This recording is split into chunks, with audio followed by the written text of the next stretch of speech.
ఈరోజు దేవుని వాగ్దానం. నీ దేవుడైన యెహోవా కనికరము గల దేవుడు కనుక నిన్ను చేయి విడువడు. ఈరోజు వాగ్దానము దేవుడు మీ జీవితంలో నెరవేర్చునుగాక.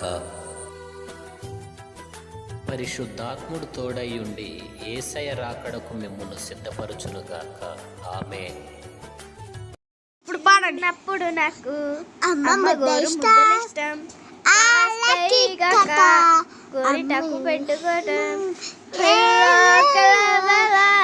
రెండు జల్ల అంటే ఇష్టం, పైటను కుండులేయటం ఇష్టం, పక్కటి పువ్వులు అంటే నీకంటే ఇష్టం, నేనంటే పువ్వు అంటే నీకంటే ఇష్టం, కానీ ఏదో